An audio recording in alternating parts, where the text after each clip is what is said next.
Assalamualaikum warahmatullahi wabarakatuh. Salam sejahtera buat kita semua. Apa kabar anak-anak Bapak? Bapak harapkan baik semua ya. Bapak ingatkan untuk selalu menjaga kebersihannya, jaga jarak, dan gunakan masker apabila keluar rumah.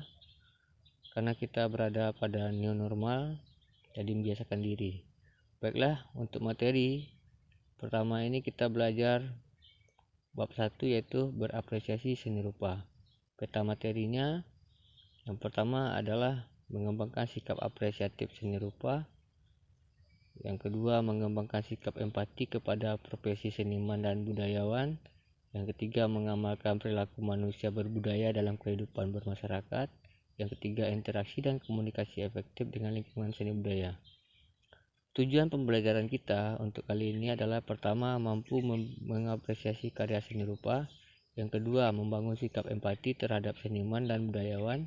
Yang ketiga, mampu berinteraksi efektif dengan lingkungan seni budaya. Yang keempat, mampu mempresentasikan karya seni rupa. Baiklah, kita masuk yang pertama, yaitu mengapresiasi karya seni rupa.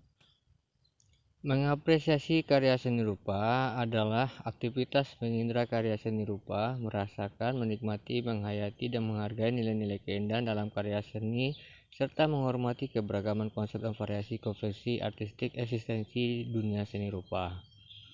Secara teoretik, menurut Brent G. Wilson dalam bukunya Evaluation of Learning in Art Education, apresiasi seni memiliki 3 domain. Yang pertama yaitu feeling, perasaan. Dalam konteks ini terkait dengan perasaan keindahan. Yang kedua adalah following, penilaian, terkait dengan nilai seni. Yang ketiga adalah empathizing atau empati, terkait dengan sikap hormat kepada dunia seni rupa, termasuk kepada profesi perupa. Nah, ini ada contoh untuk apresiasi, ada juga di buku kalian, karya A.D. Pirous. Dengan judul, maka bertasbihlah dengan menyebut nama Tuhanmu yang maha besar. Ukuran 120 x 145 cm. Bahan mod pastel, akrilik emas, dan kanvas. Selanjutnya, pengembangan sikap apresiatif seni rupa. Pada hakikatnya, semua manusia dianugerahi oleh Tuhan apa yang disebut dengan sense of beauty, yaitu rasa keindahan. Meskipun ukurannya tidak sama pada setiap orang, jelas setiap manusia sadar atau tidak menerapkan rasa keindahan ini dalam kehidupan sehari-hari. Misalnya ketika kita memantas diri dalam berpakaian, memilih dasi, memilih sepatu, dan berpakaian. Ya, senantiasa rasa keindahan berperan memandu perilaku kita untuk memilih apa yang kita anggap menampilkan citra harmonis yang pada umumnya kita sebut dengan tampan, gagah, cantik, ayu, rapi dalam bahasa sehari-hari, yaitu penggunaan kata lain menyebut dengan fenomena keindahan. Demikian pula dalam melengkapi kebutuhan hidup dan lainnya. Katakanlah dalam menata arsitektur rumah tinggal, memilih perabotan rumah tangga, televisi, kulkas, otomotif, sampai kepada pembelian piring, sendok garpu, dan segala macam barang yang kita gunakan di kota. Demikian pula pada kehidupan di desa, hampir semua benda yang dibutuhkan memiliki kaitan dengan rasa keindahan dan seni seperti kain tenun, keris, batik, ornamen, alat musik, dan lainnya. Dengan begitu menjadi jelas pula bahwa seni terdapat di mana-mana. Itulah sebabnya kesenian secara antropologis ditempatkan sebagai unsur kebudayaan yang universal. Secara psikologis, pengalaman penginderaan karya seni itu berurutan. Yang pertama yaitu sensasi, reaksi panca indera kita mengamati seni. Yang kedua adalah emosi, yaitu rasa keindahan yang hadir dalam diri kita. Yang ketiga adalah impresi, kesan pencerapan yang ada. Yang keempat adalah interpretasi, yaitu penafsiran makna seni. Yang kelima adalah apresiasi, yaitu menerima dan menghargai makna seni. Ya, yang keenam adalah evaluasi, yaitu menyimpulkan nilai-nilai seni. Aktivitas ini berlangsung ketika seseorang mengindra karya seni. Biasanya sensasi tersebut diikuti dengan aktivitas berasosiasi, melakukan komparasi, analogi, diferensiasi, dan sintesis. Pada umumnya, karya seni yang dinilai baik akan memberikan kepuasan spiritual dan intelektual bagi pengamatnya. Baiklah, yang B adalah pengembangan sikap empati terhadap profesi seniman dan budayawan.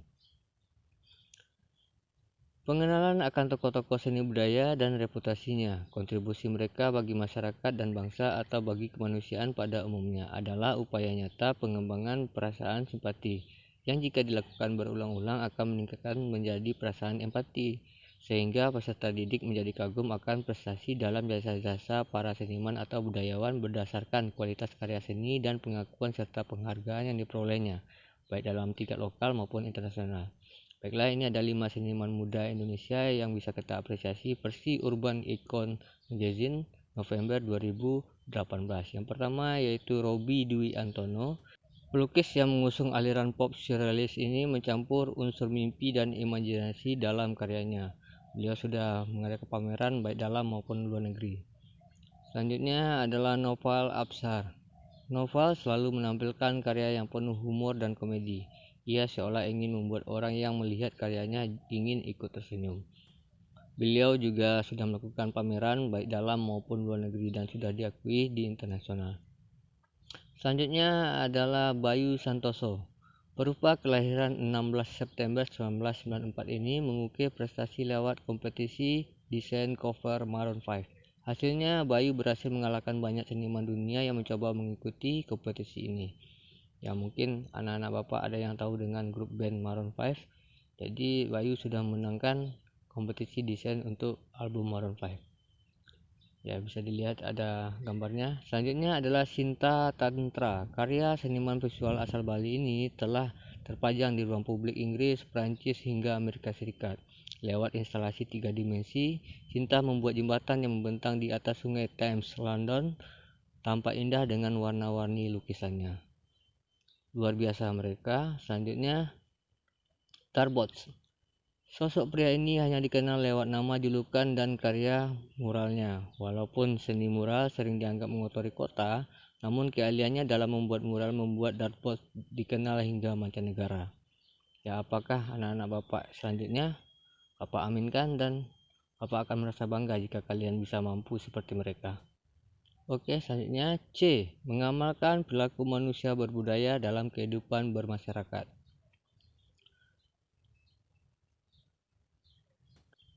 Kata budaya berasal dari bahasa Sanskerta yaitu budaya, bentuk jamak dari kata budi yang berarti akal dan nalar. Jadi kata kebudayaan dapat diartikan hal-hal yang berhubungan dengan kata budi, akal, dan nalar. Menurut Kuncharaningrat, kebudayaan berarti keseluruhan gagasan dan karya manusia yang harus dibiasakannya dengan belajar beserta keseluruhan dari hasil budi dan karyanya itu.